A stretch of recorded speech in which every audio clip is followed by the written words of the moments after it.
શરણાઈના સૂર. લેખકનું નામ ચુનીલાલ મડિયા. જન્મ તારીખ 12/8/1922. અવસાન 9/12/1968. ચુનીલાલ કાળીદાસ મડિયાનો જન્મ રાજકોટ જિલ્લાના ધોરાજીમાં થયો હતો. તેઓ વાર્તાકાર, નવલકથાકાર, નાટ્યકાર તરીકે પ્રસિદ્ધ છે. ઘૂઘવતાપુર, શરણાઈના સૂર, પદ્મજા, ચંપો અને કેળ, તેજ અને તિમિર તેમના વાર્તા સંગ્રહો છે. વ્યાજનો વારસ, વેળા વેળાની છાંયડી, લીલુડી ધરતી ભાગ 1 અને 2, ઇન્દ્રધનુષનો 8મો રંગ એમની મહત્વની નવલકથાઓ છે. રંગદા, વિસ્મોચન, રક્તતિલક એમના એકાંગી સંગ્રહો છે. સંપાદન અને અનુવાદ ક્ષેત્રે પણ તેમનું યોગદાન રહ્યું છે. તેમને રણજીતરામ સુવર્ણચંદ્રક પ્રાપ્ત થયો છે. આ વાર્તામાં વર્ણન લગ્ન પ્રસંગનું છે, પરંતુ મૃત પુત્રીના સ્મરણ સાથે જોડાઈને એ કેવું કરુણ બની જાય છે એનું હૃદયસ્પર્શી આલેખન થયું છે.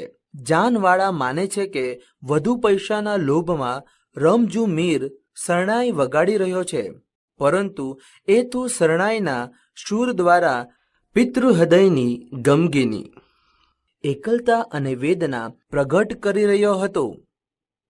અંતે રમજુ દાદમાં મળેલા બધા પૈસા ગૌરીને ભેટ તરીકે આપી દે છે. ત્યારે વાર્તામાં મોટો વળાંક આવે છે.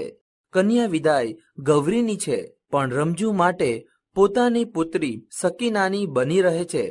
મૃત પત્નીની કબર પાસે રમજુ મીરની શરણાઈની એ છેલ્લી સુરાવટ હતી. ત્યાં અંત પામતી વાર્તા કરુણ રસની વાર્તા બની રહે છે. માંડવો વધાવાઈ ગયો, ગોત્રીજ પાસે પગે લાગણું પતી ગયું. ઘરને ટોડલે વરઘોડિયાએ કંકુના થાપા પાડી લીધા. જાનને શીખ દેવાઈ ગઈ. ધર્મદાના લાંગા લેતરી ચૂકવાઈ ગયા.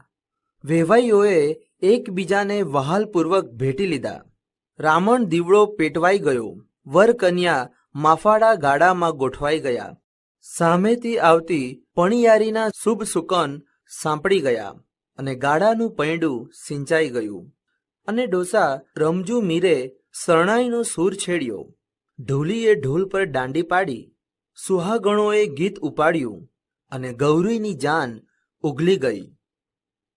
ગામડા ગામની એ સાવ સાંકડી શેરીમાં કોઈના ઘરની પછીત કોઈના કરા સાથે ધક્કો અફડાવતું ગાડું માંડ માંડ કરીને શેરી સોંસરવું નીકળ્યું. ત્યાં તો મીરની શરણાઈ સાંભળીને આજુબાજુના બૈરાઓ વરરાજાને જોવા એકઠા થઈ ગયા હતા. લાજના લાંબા ઘૂમટામાંથી જોઈ શકાય તેટલું ઝીણી નજરે જોઈને તેઓ કહેતા હતા, આ ભૂધર મેરાઈનો જમાઈ, ગૌરીનો વર હાથમાં તલવાર લઈને કેવો બેઠો છે.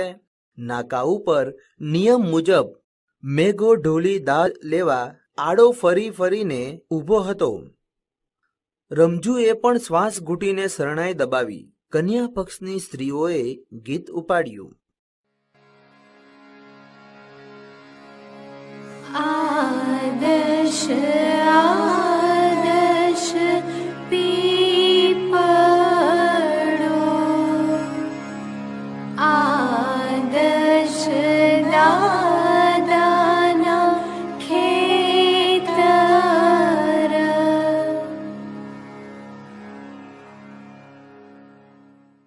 વર પક્ષની જાનડીએ સામું ગીત માંડ્યું.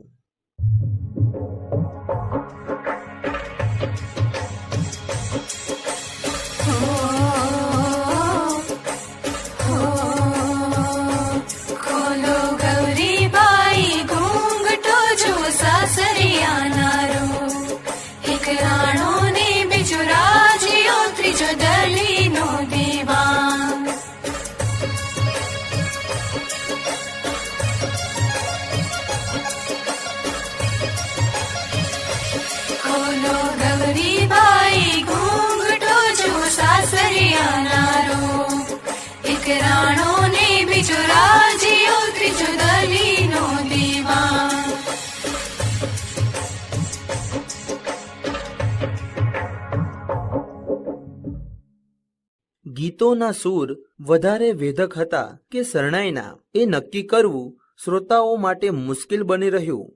મીરે શરણાઈની એવી તો રમઝટ જમાવી હતી કે વરના બાપ પણ એના રસાસ્વાદમાં દાદ આપવાનું વિસરી ગયા. તાસીરો જ બોલાઈ રહ્યો. આખરે જ્યારે વરના બાપનો હાથ કોથળીમાં ગયો ને રમજુના હાથમાં પાવલી પડી ત્યારે જ એણે પીઠ ફેરવીને જાન આગળ ચાલી. રમજુની શરણાઈએ આખી બજારને જગાડી દીધી હતી. કામઢા વેપારીઓ હજાર કામ પડતા મેલીને ઉઘલતી જાનને અવલોકવા દુકાનોને ઉંબરે આવી ઊભા. આખું સરઘસ અત્યારે જાજવલ્યમાન રંગો વડે સોહાતું હતું. મોખરે રમજુના માથા પર લાલ મદ્રાસી ફેટાના લીરા ઉડતા હતા. મેઘા ઢોલીએ લીલા રંગનું માથા બાંધણું બાંધેલું. જાનૈયાઓને વહેવાઈવાળાઓ તરફથી કંકુના થાપા મારવામાં આવેલા, તેથી એ આખો સમૂહ લાલ ભડક લાગતો હતો. હીર ભરતના ઝૂલને સિંગડીઓ વડે શણગારેલા બળદ તો સાવ જુદા જ તરી આવતા હતા. ગાડામાં બેઠેલા વરરાજાનો જરિયન જામો, એમના હાથમાંની તલવારનું રંગીન મિયાન તેમજ કન્યાનું પચરંગી પટોળું એક વિશિષ્ટ રંગસૃષ્ટિ રચી જતા હતા. એમની પાછળ વિદાય ગીતો ગાતી સુહાગણોના અવનવા પટકુળોમાં તો રંગમેળો જ જોવા મળતો હતો. આડે દિવસે ઉડ ઉડ લાગતી બજારમાં રમજુ મીરની શરણાઈએ નવી જ દુનિયા રચી કાઢી હતી. એના સૂરની મોહિની એવી હતી કે સાંભળનારને એ મસ્ત બનાવી મૂકે. એની અસર કાન વાટે સીધી હૃદય પર ચોટ મારે ને એ પરિતોષનો નશો સીધો મગજમાં પહોંચે. પ્રાકૃતજનોને આ શરણાઈની સુરાવલી સમજાય કે ન સમજાય, પણ મંત્રમુગ્ધ બનીને એ ડોલી ઉઠે તો ખરા જ. ભર બજારે ચોગાનમાં ઊભીને રમજુએ અડાણો ઉપાડ્યો હતો. એ ઉન્માદભરી તરજનું બંધારણ ભાગ્યે જ કોઈ લોકો સમજતા, છતાં એમાં રહેલો આનંદ અને ઉચ્છરંગ, તોફાન અને મસ્તી સૌ શ્રોતાઓ માણી રહ્યા. એમની આંખ સામે તો વાતે વાતમાં છણકા કરતી, આંખમાંથી અગનતણખા વેરતી, ખોટે ખોટા રૂસણા લેતી, વળી પાછી પતિના પ્રેમોપચારે રીઝી જતી અજબ નટખટ ને નખરાળી નવોડા રમી રહી હતી. અભણ રમજુ ડોસા પાસે શબ્દો ન હતા, કેવળ સૂર હતા, અને એ સૂર વડે જ આવી સૃષ્ટિ ખડી કરી જતો હતો. નમતે બપોરે ઊભી બજારે સાવ શુષ્ક વાતાવરણમાં પણ સાસરીએ સોડતી પતિ મિલનો ઉત્સુક પરિણીતાનું કલ્પના ચિત્ર શ્રોતાઓની આંખ સામે તરી રહ્યું. એ આ મેલા ઘેલા માણસે સાધ્ય કરેલી સૂર શક્તિની જ બલિહારી હતી. હર ઘડીએ વધારે ને વધારે ઘૂંટાતા જતા અડાણાના સૂરમાં શ્રોતાઓ કરતાંય વધારે તો રમજુ મીર પોતે રમમાણ લાગતો હતો. આંખ મીચીને ગલોફા ફુલાવી ફુલાવીને એ શરણાઈમાં શ્વાસ રેડતો જતો હતો અને એ નિર્જીવ વાદ્યને જીવંત બનાવતો જતો હતો. ગામ આખું લાંબા અનુભવને પરિણામે જાણતું થઈ ગયેલું કે રમજુ એકવાર એની શરણાઈમાં ફૂંક મારે પછી એને સ્થળ કે સમયનું ભાન ન રહે. માત્ર પરગામથી ગગો પરણવા આવેલા તળસી વેવાઈને આ વાતની જાણ નહોતી, તેથી તેઓ મીરને દાદના પૈસાનું લાલચું ગણીને પાવલું ફેંકી રહ્યા પછી આગળ વધવાની ઉતાવળ કરી રહ્યા હતા. તળસી વેવાઈને સૂરજ આથમતા પહેલા પોતાનું ગામ સણોસરે પહોંચી જવાની ઉતાવળ હતી, તેથી શરણાઈવાળાને આદેશ આપી રહ્યા હતા, હાલો મીર હાલો, જટ વહેતા થાવ. પણ અડાણાના સૂરમાં ગળાડૂબ સેલરા લેતા રમજુને આવા આદેશ સાંભળવાની નવરાશ જ ક્યાં હતી. મીર એની શરણાઈમાં સમય બગાડતો જતો હતો ને તળસી વેવાઈને મનમાં ચટપટી ચાલતી હતી. આ ગતિએ રૂપિયે ગજને હિસાબે આગળ હાલશું તો સણોસરે પુગતા સાંજ પડી જશે ને અંધારે સામૈયા કરવામાં હોરાજીની કિશન લાઇટ મંગાવી પડશે. મોગીદાટ બત્તીના બિલ ભરવાને બદલે વેવાઈએ આ મુફલીસ મીરને જ પાવલું વધારે દાદ આપીને આગળ વધવા પ્રેર્યો. પણ શરણાઈના સૂરમાં ડાબેથી જમણે ડોલી રહેલા રમજુને દાદ પેટે ફેંકાતા પૈસા ગણવાની જ ક્યાં નવરાશ હતી. મેઘા ઢોલીએ ધૂળમાંથી સિક્કા વીણી લીધા અને રમજુને કહ્યું, હાલો મીર, હવે હાવ કરો હાવ. પણ આવી સૂચના એ કાને ધરે એમ ક્યાં હતો. આખરે ભૂધર મેરાઈ પોતે જ આગળ આવ્યા ને રમજુને રીતસરનો હરસેલો મારીને જે સંભળાવ્યો, હવે હાલની જટ હાલની, આમ ડગલે ને પગલે દાદ લેવા ઊભો રહીશ તો કેદી પાદરે પોગાડીશ. મેરાઈના હડસેલા સાથે ઉગ્ર અવાજે ઉશ્કેરાયેલા વેણ કાને પડ્યા ત્યારે જ મીરને ભાન થયું કે હું અત્યારે ઊભી બજાર બાંધીને ઊભો છું ને મારે તો હજી જાનને ઝાપા સુધી દોરી જવાની છે. રમજુ યંત્રવત આગળ તો વધ્યો, પણ એનું દિમાગ અને દિલ પણ બરોબર 2 દાયકા જેટલું જાણે કે પાછળ હટી ગયું. 20 વર્ષ પહેલા આવા જ એક નમતા બપોરે રમજુ મીરે પોતાની જ પુત્રી સકીનાને સાસરીએ વળાવી હતી. હૃદયમાં ઊંડે ઊંડે ખૂપેલું દર્દ શળ વળે ને જેવો વેદનાનો ચિત્કાર નીકળે એવો જ મૂંગો ચિત્કાર આ જૂના સ્મરણોના સળવળાટે મેળના હૃદયમાં ઉઠ્યો અને આપોઆપ એની શરણાઈનો સૂર બદલાઈ ગયો. અડાણાનો ઉન્માદ અને ઉમંગ ઓસરી ગયો. એને સ્થાને હવે કોરાયેલા કાળજાનું દર્દ વહેવા લાગ્યું. એકાએક પલટાયેલો આ તાન પલટો શ્રોતાઓ સમજી ન શક્યા, પણ આ નવા સૂરની અસરમાં આવતા એમને વાર ન લાગી.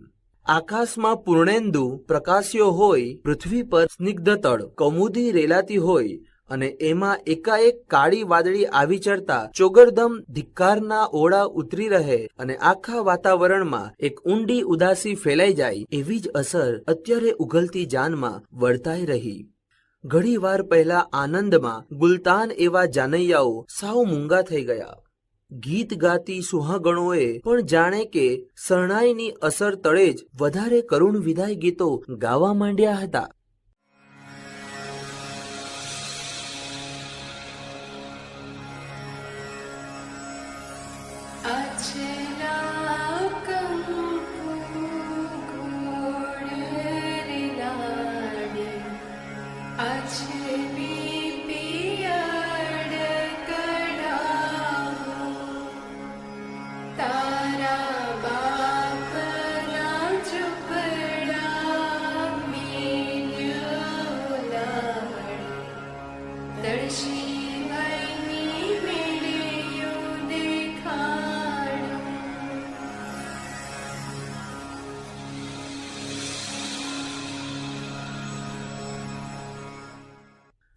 રમજો ડોસો એની શરણાઈ વગાડવામાં અને પોતાના દિલમાં ભારેલી વેદના વ્યક્ત કરવામાં જ ગુલતાન હતો. છતાં આ ગીતોમાં ગવાતી વેદનાના વશમાં વેણ એના કાને અથડાઈ જતા હતા ને આપમેળે જ હૃદય સોંસરા ઉતરી જતા હતા. પરિણામે એના સૂરમાં બમણું દર્દ ઘૂંટાતું હતું. અત્યારે ગૌરીના પિતા ભૂધર મેરાઈ પુત્રીની વિદાયના કારણે વિષાદ અનુભવી રહ્યા હતા, પણ એથી અધકો વિષાદ રમજુ મીરના હૃદય પર છવાયો હતો. દિશા શૂન્ય એ કેવળ આદતને જોરે એક એક દ્રશ્ય એની ઝામર મોતિયા વડે ઝંખવાતી આંખ આગળ તાદશ્ય થતું હતું. ભરજુવાનીમાં ગર્ભંગ થયેલા રમજુની 2 વર્ષની મા વિહોણી બાળકીની માતા થવું પડેલું. ઓજત નદીને હેઠવાસને આરે રમજુએ બાળકી સકીનાના બાળોતિયા ધોયેલા. દ્રશ્યની સહેદી આપી શકે એવા ઘણા ડોસા ડગરા તો ગામમાં હજી હયાત હતા. રમજુને આ દુનિયામાં 2 જ પાત્રો જોડે દિલ લગી બંધાઈ ગઈ હતી. એક તો કુટુંબમાં પેઢી દર પેઢી વારસામાં મળતી આવેલી શરણાઈ અને બીજી મૃત પત્નીના સંભારણા રૂપે સાંપડેલી સૂરજમુખીના ફૂલ જેવી સકીના. તેથી જ એણે પોતાના દિલ દુનિયામાં ત્રીજા કોઈ પાત્રને પ્રવેશ કરવા નહોતો દીધો. કોમના માણસોએ ફરી નિકાહ પઢવાનો બહુ આગ્રહ કરવા છતાં જુવાન મીર પોતાના નિર્ણયમાં મક્કમ રહ્યો હતો.